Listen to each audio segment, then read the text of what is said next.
Hey everybody, welcome to the Paranormal Mystery Show. I'm Mystery, this is Joe Paranormal. We thought our topic tonight would be the pros and cons of running a team. So you got the volume down to like 32? 46. All right.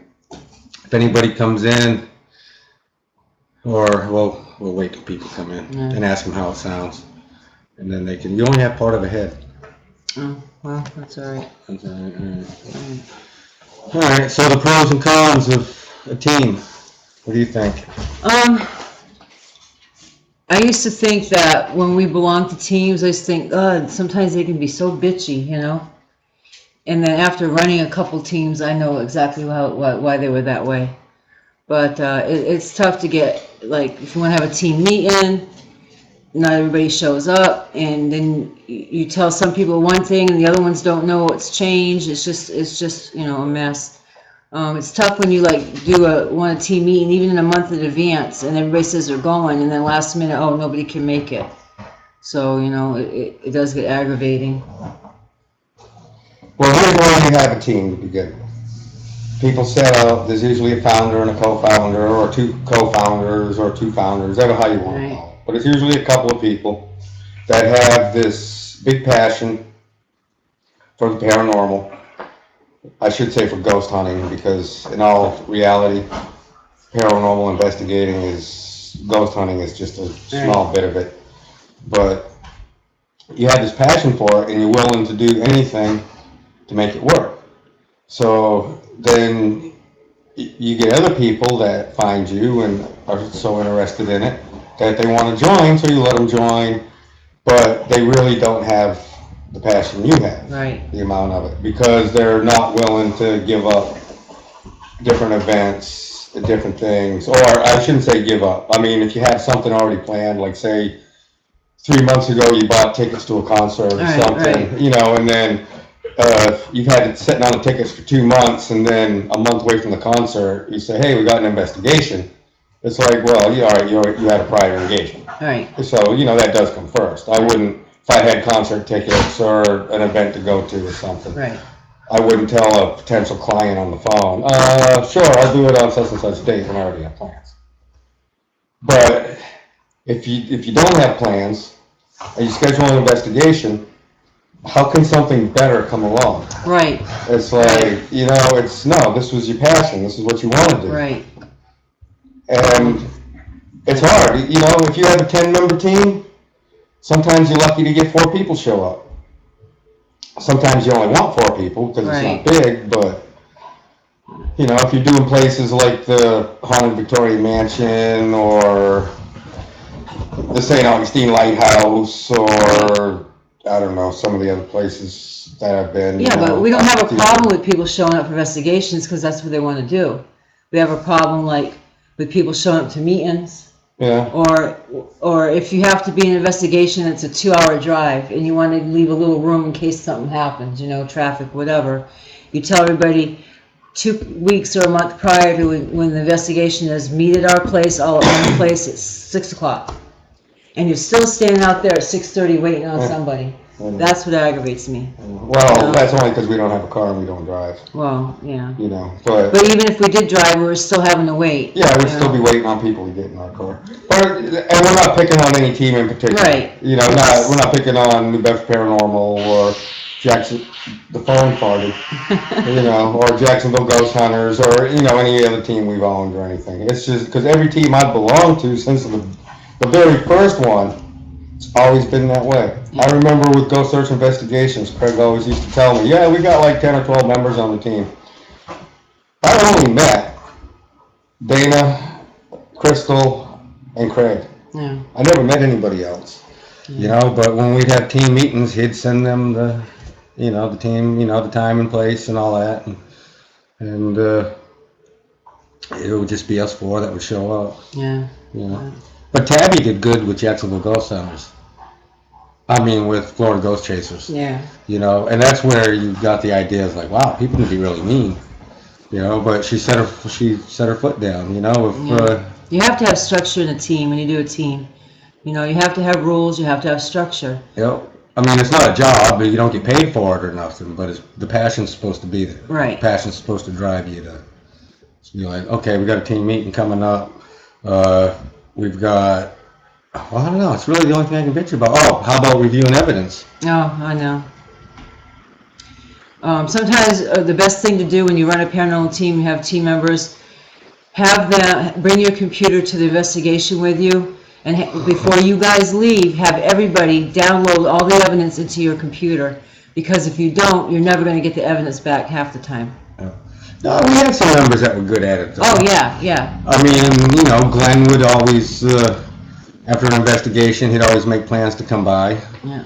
His voice recorder. Well, I'm talking in general. Yeah. Because we've been doing this before the other two teams. I know, but we never started doing that until New Bedford Paranormal. Well, I learned it was much better to do it that way. After that, since then, it was like Jim would give you his SD cards, right. Put them in. Nancy, yeah. Sean. I mean, everybody would do it. Right. And then Richard would go home and make video. Oh, did Jim make the videos? Who made the videos? Both of them. Both of them? Yeah. And those are really good. Yeah. Those are really, really good. As a matter of fact, I want to find the one from the Cogsall house that says demon or something like that, or the devil's coming, or, or whatever it is, and repost that so people can hear it. I think Jim made that one, didn't he? I think so. Yeah. All these people I mentioned, and Sean, Glenn, Jim, Richard, Nancy, they're the New Bedford Paranormal Society now. Yeah. And Yvonne Sullivan. Dave Semos. Who's undergoing tattoo removal right now. Yeah, I saw the pictures. I think I would just wear long sleeves all the time with my job, if it was job related or whatnot. Yeah, so there's pros too, but there's also the cons. Another con, which isn't anybody's fault, but if you have a big team, like we've always had, sometimes you do in a residential, and say it's a 2-bedroom or something, it's small, or a single story ranch or something. Right. Like this house we're in, it's a 2-bedroom. If we had an investigation, I would say just 2 people.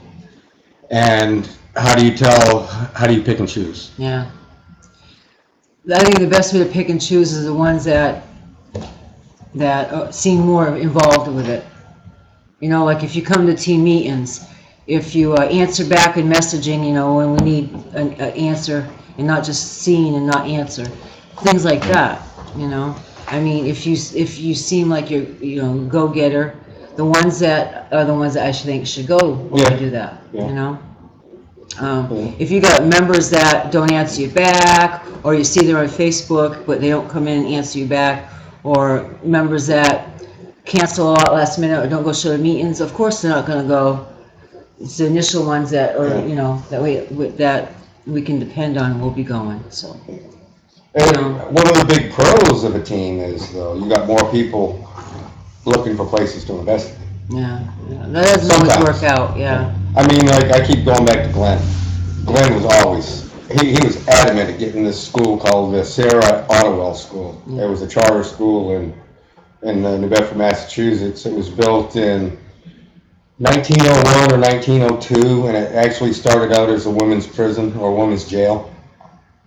And then over the years, it was converted into a school. And 2 of our members, actually, Dave Semos and Glenn, went to school there.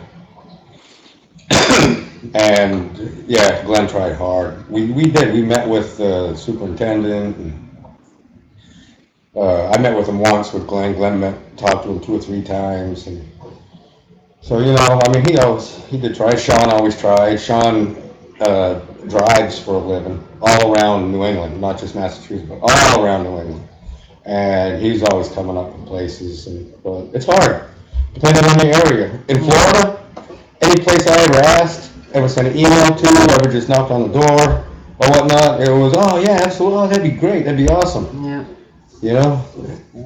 In New England, it's hard. Well, hopefully here in the Northwest it won't be so bad. Yeah, but something's got to strike my enthusiasm again. But so if you're planning on running a team, then those are the things you want to look for. Someone that has the passion, seems eager, someone that doesn't cancel a lot. Make sure someone that's on time. You gotta have these rules. If you don't have these rules, then it messes it up for the rest of the team members. So Yeah. And this will be our first shot doing it with just us just two. us two. So Yeah, I gotta pay a fine I got 4 years ago, get my license back. It's a speeding ticket that I never took care of. And then save up and buy a car that'll get us around, and we'll see how it goes. All our equipment's in boxes, and well, we don't have much equipment. Actually, in our last team, most of the other members, because they had better jobs, bought all the fancy equipment stuff. But we got the basics to start with. yeah, Now that I just got promoted to forklift driver today, yeah. my pay is going to increase greatly, and start saving up for a car and some more equipment stuff. And if you're gonna have a team or do this, even if you're gonna do it like a duo like us, or I don't recommend doing it by yourself. Not because I think anything in the ghostly world is gonna come out and hurt you or anything like that. Even though it may, but it's not gonna hurt you to the point to where you can't get yourself home.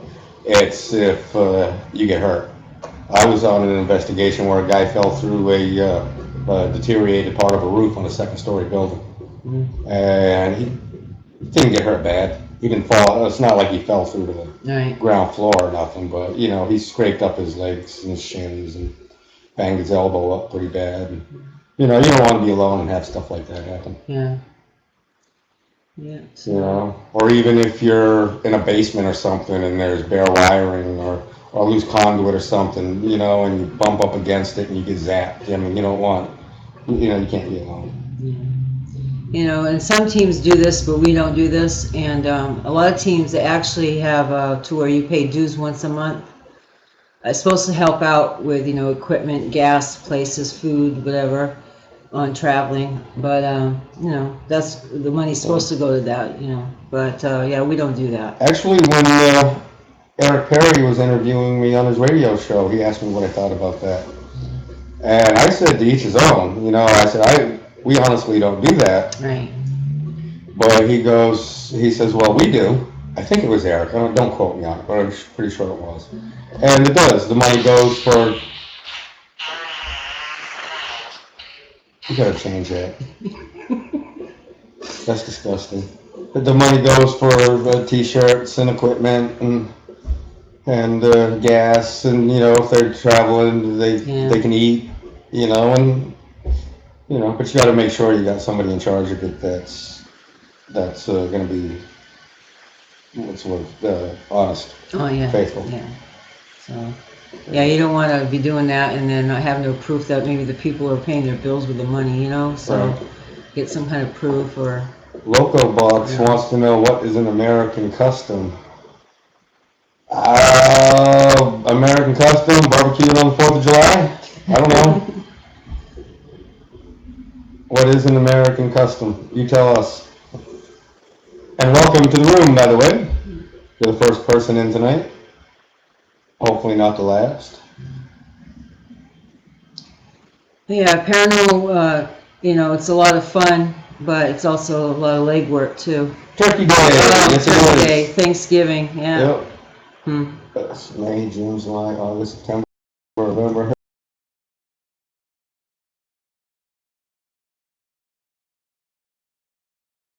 See? Oh, All right, there we go. go. So, you looking for paranormal is everywhere. Yes, we're actually Paranormal Mystery Investigations. We're a duo. We do our own investigating. We live out here in Oregon. We're on hiatus for a little bit, but we're going to get back into it soon. So. Yeah, we just left the team that we started in Massachusetts, and we left it to a good friend of ours. He's more like family than a friend. He was actually our original member.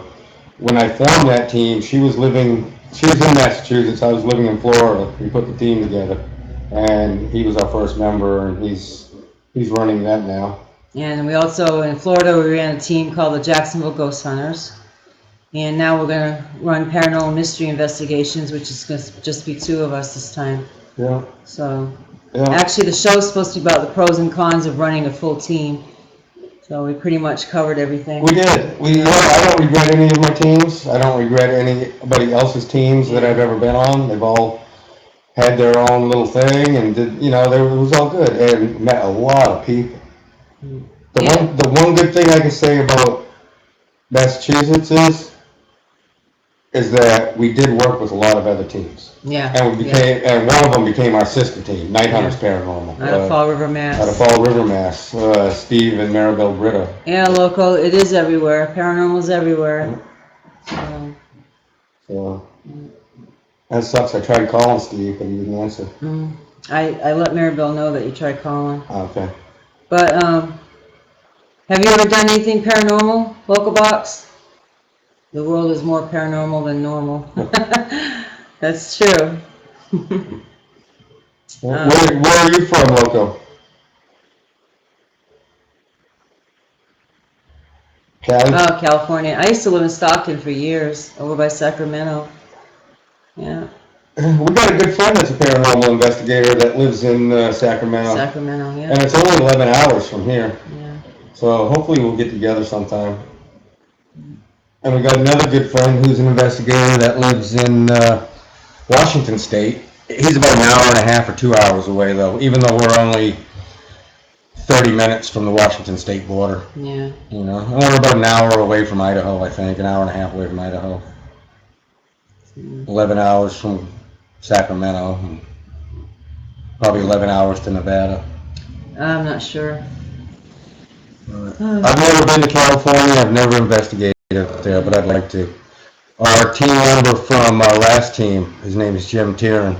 He actually, he didn't get to investigate it, but him and his wife were going to Hawaii, and they landed whatever airports. Where's Alcatraz? What city's that in? San Francisco. San Francisco. And he was wearing his New Bedford Paranormal T-shirt, and he was sitting right across the bay from it, and you could see it in full view in the background. So that's pretty cool. Yeah. But he's investigated a lot. He's investigated in Ireland and Hawaii, and he's investigated all over.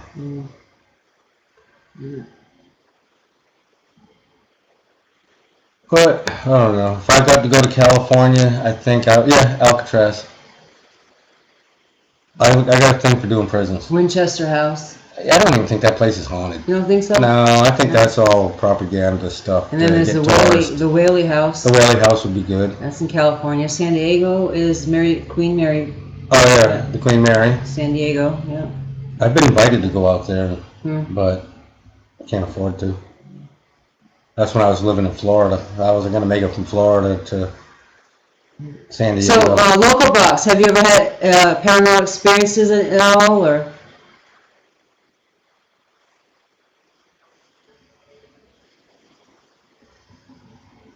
No? No. Well, you will. So, you could. Keep your eyes open.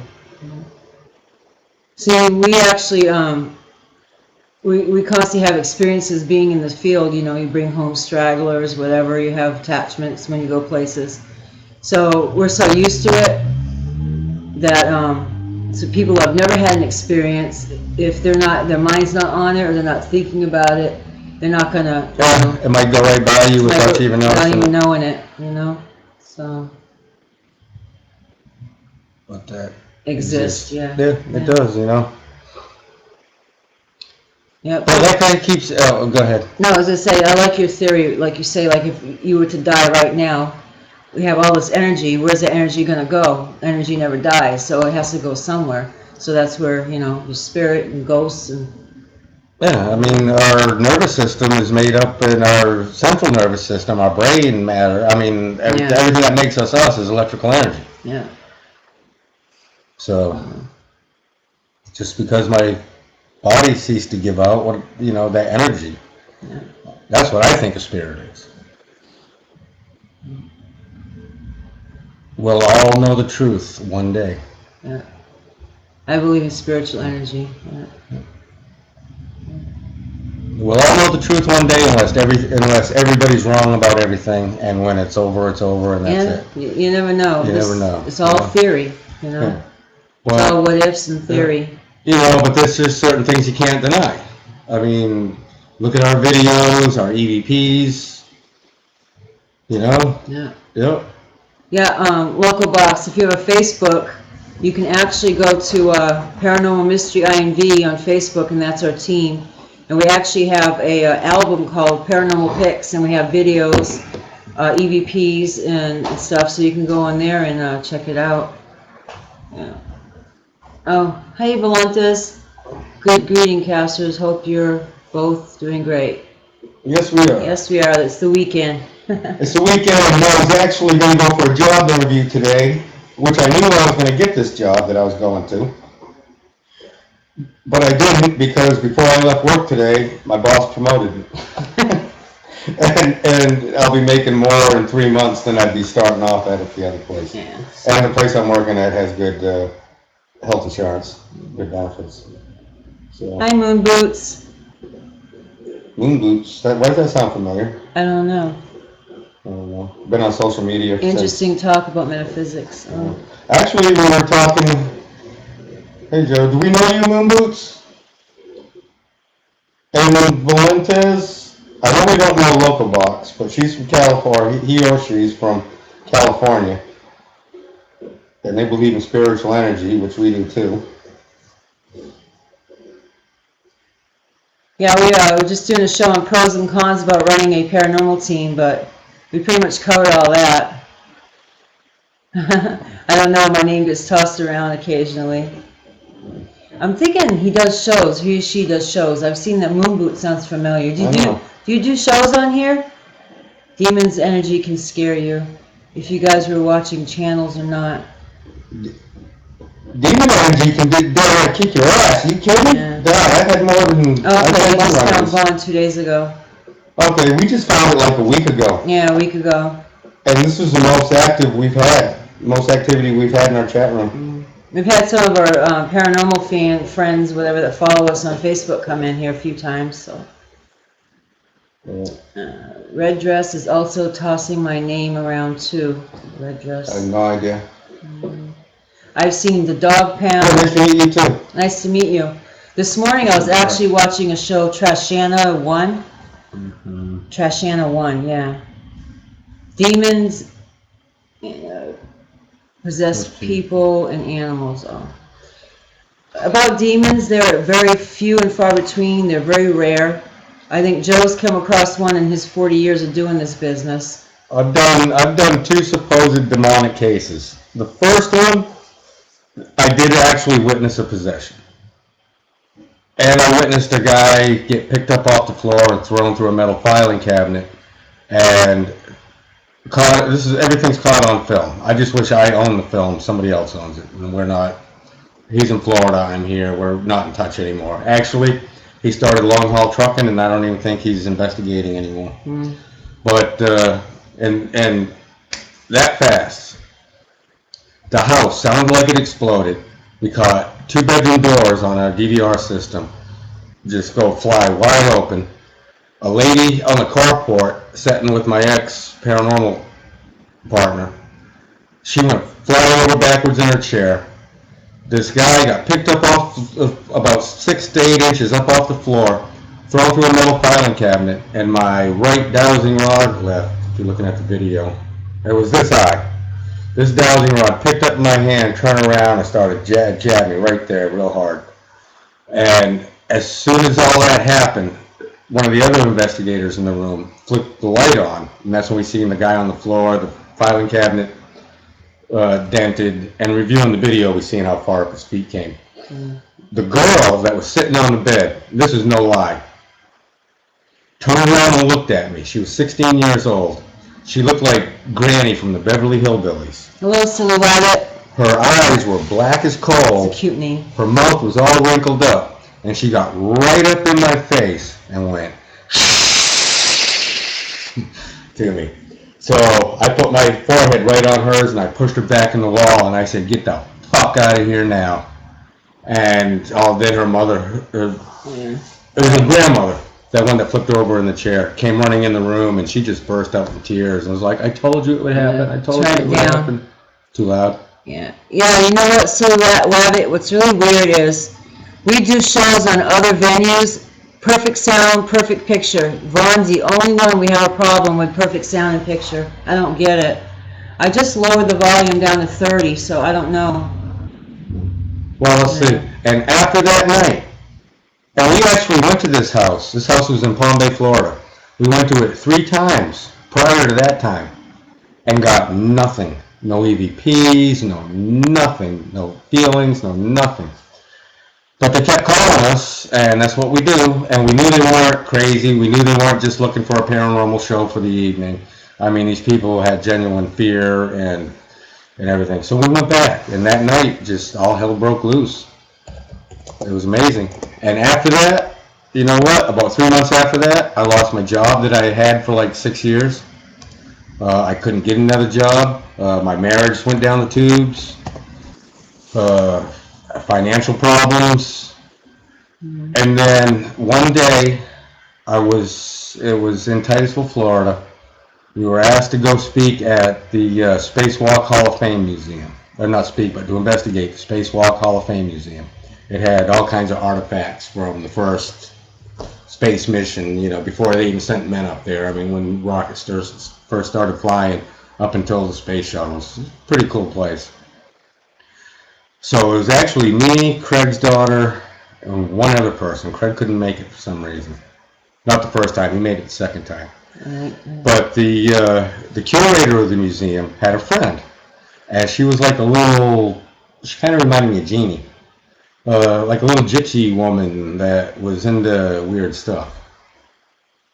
And so Jessie, Craig's daughter, walks in.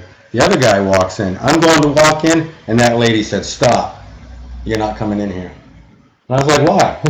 And she goes, "That thing that's following you means no good, and I don't want it anywhere around me." She said, "The only way to get rid of it is to completely submerge yourself in salt water." And I lived outside of Cocoa Beach. There was salt water all around me. Yeah. But it took me, I don't know, it was a couple of years after that or whatnot, but I ended up going to a beach or something and went swimming, not even thinking about it. And it seems to be gone. And I've only done one other demonic case since then, but I do have a demonologist that I trust and that I work through. And he told me what to do. It was an old John Zaffis case that these people couldn't stand Zaffis. And through another social media, through a thing called Blogstar, we became friends. And when we moved from Florida to Massachusetts, she's in Connecticut. It was like 2 hours away. We went over there, and my demonologist friend was, his name's Radio Rod. He was familiar with the case, told me exactly what to do. We got up there, we did it.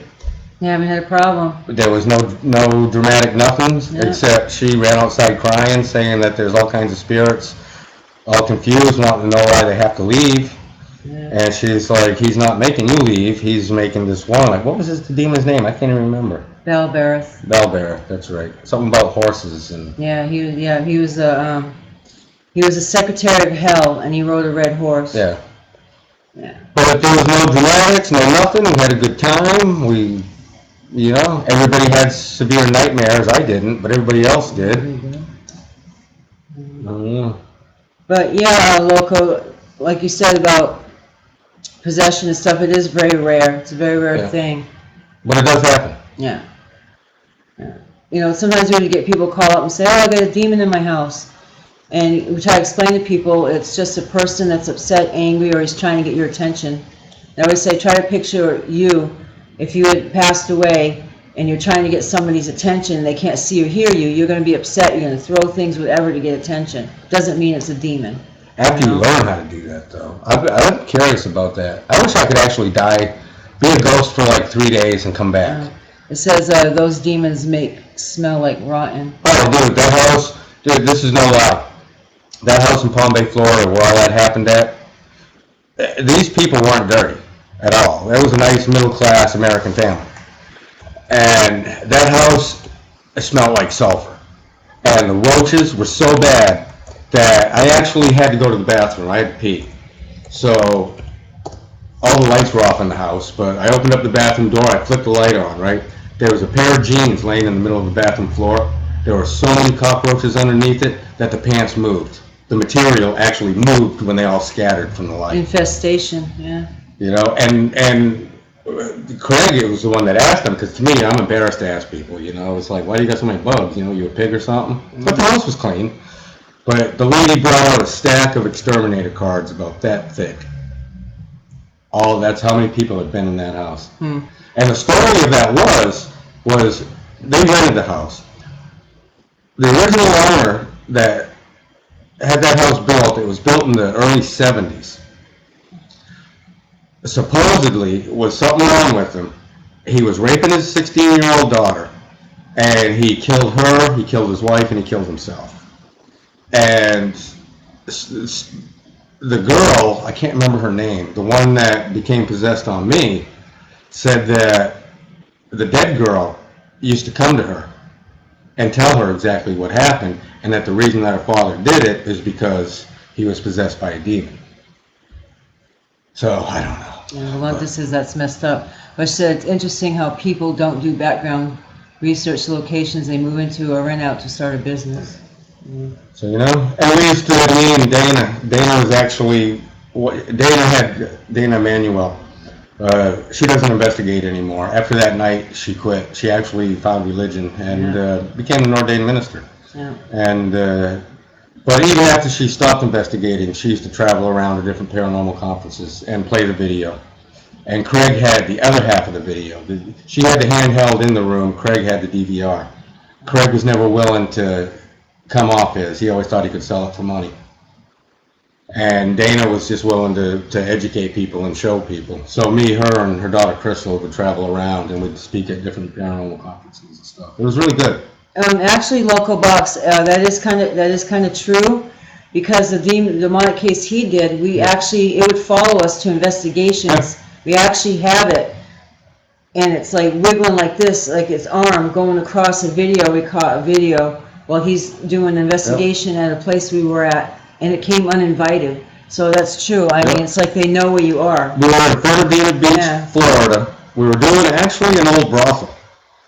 And it's now split up into a 3-tenement apartment building, but it's vacant. Nobody lives in it. The guy that owns it now is renovating it into 3 apartments. So we're sitting there, and I've been using dowsing rods since I was like 8 years old.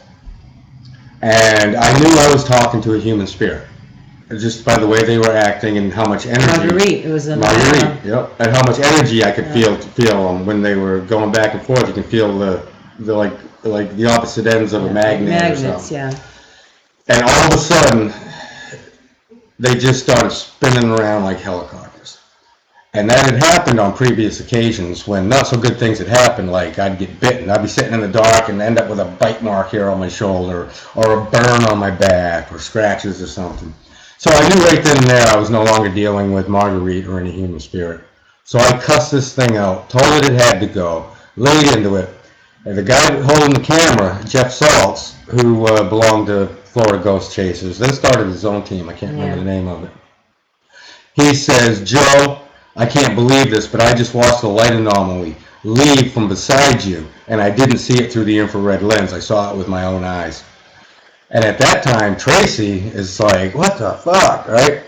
So we turn the lights on. She's got 3 scratches right across the forehead. Yeah, and they lasted for a good week. Yep. Yeah. What we need to do is wherever you have that video at, so I can upload it to our YouTube account. Oh, yeah, but the language in it's so bad. Yeah, well, you're cussing out a demon. What are you going to do? Yeah, true. I'll label it, okay? Nobody under 18. Yeah, it's funny, after that Palm Bay one, though, where all hell broke loose, I actually got online with her and told her, I think I'm done. I mean, I've been hunting ghosts ever since I was a little child. I've been involved in it. And I have never, I've been touched. I've been, probably, maybe slapped or something. I mean, I've been, pushed and stuff that doesn't matter.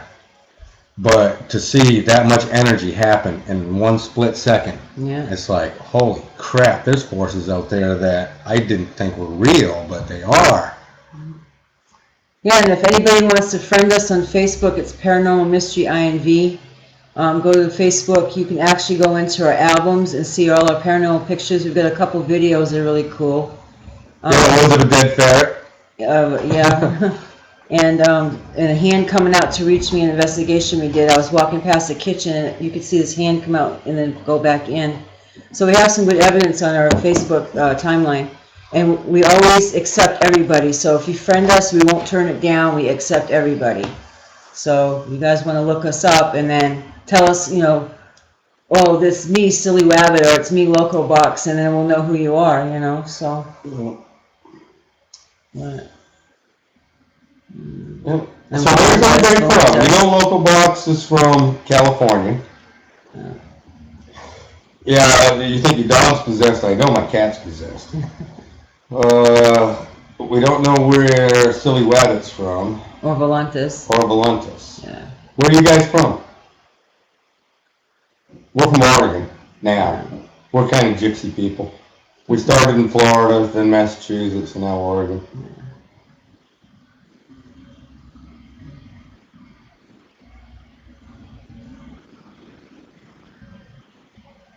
I guess they left. Huh? We were that boring. Oh, those demons go to people who fear them. That they do. Yeah, they thrive on fear. Yep, and they'll take the weakest one. Illness, sickness, fear. Yep. Yeah. They'll take the weakest. It might be too that I know if I go into a show and it's aggravating, listening to that feedback, it's like, that's why Vaughn needs to get better bandwidth or something, because it's the only site we have a problem. But it's the only one we go on where people come in. People come in, yeah. Because we've met C. Who's the husband and wife? She 11 and she, I don't remember. Yeah. Mike 53, our friend from Sacramento, has stopped in here. Nicole McCumber from New Bedford comes in here. Right. So, and Radio Rod, my demonologist partner, friend, whatever, my go-to guy, made a account for here, right? I think so. I'm not sure. I know he made one for a vocal. And you now too, I think. All right. All right, so it's almost 40 minutes. Yeah, it's time for a smoke. Hey, well, thanks. It's quite the big universe where a lot of astral phenomena happens, and they are not necessarily all demons. Perhaps malevolent, yet not to the extreme of being classified as a demon, my 2 cents. Absolutely true. Yeah. That's right. Oh, from Canada. I have a friend from Canada. Yeah, our friend Cass Starr. She's actually one of our agents. Cass Starr, yeah. She runs Cass Entertainment or something. I can't remember what it's called. Huh. You need to call her because we can't be that far. I mean, we're a lot closer than when we were in Florida. Yeah. But it's still considered international calling. Yeah. So, yeah, that is very true, Volantos. You're going to get your mad spirits. I mean, if a person is mean and nasty in life, they're going to be the same way in death. That's how I think. I always correlate it this way. If Charles Manson, Ted Bundy, John Wayne Gacy, any of them guys, when they die, if their spirits are left behind and they actually roam free as spirits, that will be a malevolent spirit. Yeah, that's malevolent, yeah. A demon isn't human, never was human, has nothing to do with the human race. Right. Fallen angels, they call them, right? Demons supposedly had control of this earth before the human race came along. You're going back, I don't know. I don't know if I buy into all that stuff, but we don't do the religious part of it. But demons aren't human. Never were. Yeah. But it is another form of being. I mean, this is a big universe. There's a lot of space between here and where it never ends. Right. So who's to say what's out there and what's not? Right. It's just you experience certain things in life, and you got to think, well, that really happened to me. You got to call it something. Yeah. All right, well, we're going to go. I just want to thank everybody for coming in. Yeah, and Facebook us. You can actually Facebook me at Joe. Here, type it in. Learn to do good, seek justice, reprove the ruthless, defend the orphan, plead for the widow. Consent and obey, you are the best of the land. I used to. That's good words, Loco. That's really good. No problem there, Valentas. We try to do one at least once a day. Once a year. here in Oregon, we don't really have many friends. We've only been here a month today. So all our friends are on Eastern Standard Time. So it's 5:30, 6:30, 7:30, 8:30. It's 8:30 there now. So we try to come on around 5 o'clock or so to give them Yeah. a chance to come in. And we pretty much try every day. Yeah. Well, usually 5:30, 6 5:30, o'clock. 6, yeah. Yeah. But yeah, try to look for us. Try to look for us like every night between 5:30, 6 o'clock. We might be on. There's no on Vaughn. You can't schedule shows to let people know that you're coming on. That's the only thing. Yeah. So. So she usually goes into Facebook and types, hey, we're going to start a show in a half hour. That's why if you Facebook us and friend us, then you know we're going to start shows. Local, not everything can be qualified to a realistic viewpoint. Things get sophisticated out there. Can't. All right. Can't be qualified. Okay. All right, guys. I'm going to click on your names and I'm going to follow you and friend you on your Vaughn Live here. And like I said, you can go to Paranormal Mystery INV on Facebook and find us, and then after that you'll be able to find us, by our names. Because I'm Tracy Exafaris and he's Joe Moranci Paranormal. Those are our personal timelines. But if you just want to go ahead and do Paranormal Mystery INV on Facebook and find us, we always accept. So. Yep. The only ones I turn away is ones that show that they were made like a month ago and they have just one picture. Because that's a spam bot. Yeah. Or a catfish. So. And you don't want to be spam botted or catfished. Yeah. But with the team one, I friend everybody. So. She catfished me. Yes, I did. All right, hey guys. Thanks for coming in. Cigarettes calling my name. All right. Bye. Hope to see you again.